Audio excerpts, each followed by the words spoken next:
Welcome to another episode of WarFront Pulse.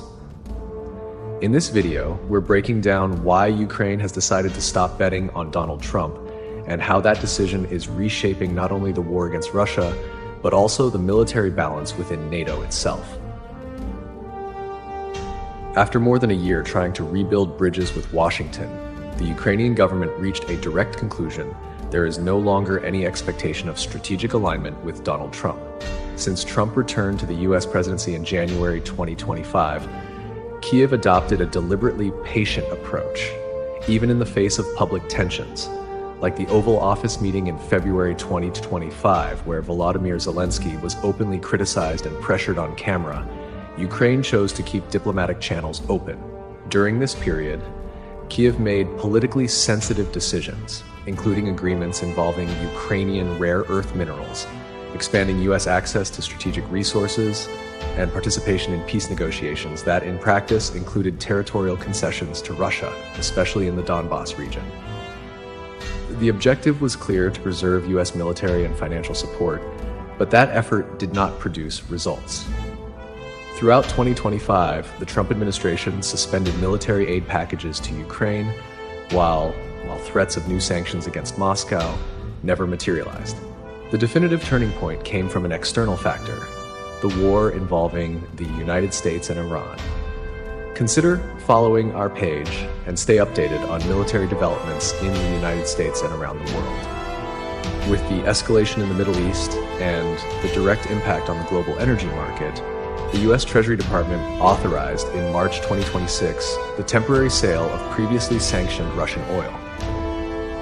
According to analyses published by outlets like Bloomberg and the Financial Times, this measure released millions of barrels that were stored on ships around the world, allowing them to be sold at elevated prices during a period of strong market growth, with Brent crude surpassing the $110 range. This move had an immediate effect: a significant increase in Russian revenues. Estimates indicate that the Kremlin began generating around $150 million in additional revenue per day, directly tied to rising oil prices and the re-entry of these volumes into the market. For Ukraine, the impact is both direct and strategic. About 1/3 of Russia's federal budget depends on oil and gas exports, which means every increase in energy revenue translates into greater capacity to finance the war. This highlights a central point: while Washington aimed to stabilize the global energy market, it ended up increasing the financial capacity of Kyiv's main adversary. Facing this scenario, Ukraine's response was fast and structured. Without relying on direct U.S. support, Kyiv intensified its asymmetric warfare strategy, focusing on a critical point of the Russian economy: its energy infrastructure.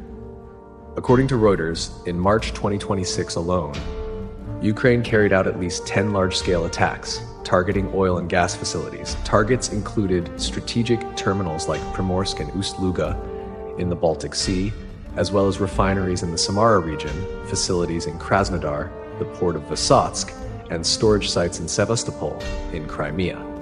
The offensive also reached more sensitive assets, including the Tuapse refinery, platforms in the Caspian Sea, pumping stations in Volgograd, and petrochemical complexes deep inside Russian territory, more than 1,000 kilometers from the Ukrainian border. The cumulative impact is significant.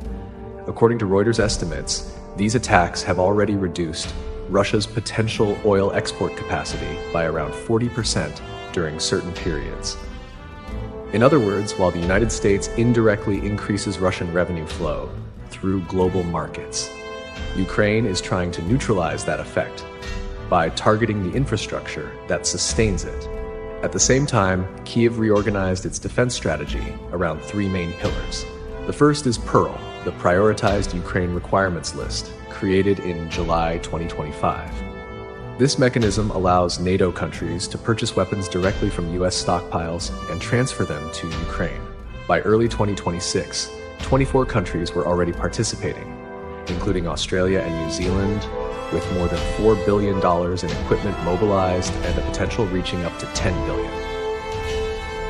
According to NATO's Secretary General, this program now accounts for about 75% of the missiles used in Ukraine's Patriot systems and roughly 90% of ammunition for other air defense systems.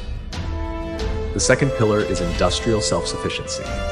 Ukraine plans to produce now up to 7 million military drones in 2026, and as early as January, Zelensky confirmed production of up to 2,000 interceptor drones per day. Part of this production is already being exported to Gulf countries, like Saudi Arabia and the United Arab Emirates, seeking low-cost air defense solutions. This marks a structural shift. Ukraine is no longer just a weapons recipient, it is becoming a supplier of military technology. The third pillar is defense diplomacy. Kyiv is expanding agreements with countries in the Middle East and Europe, including cooperation with Germany and Norway on co-production and military technology transfer. The objective is clear: reduce dependence on the United States and diversify strategic support. What this scenario reveals is a deep shift in the dynamics of the conflict. Ukraine is not only adjusting its military strategy, but also redefining its position in the international system, moving from dependence to a more autonomous role. And by abandoning expectations of unconditional support from Washington, Kyiv signals something critical: the future of this war may depend less on US decisions and more on its own ability to adapt. Don't forget to leave your like right here. And if you're not yet subscribed to the channel, subscribe now and turn on notifications so you don't miss any new content.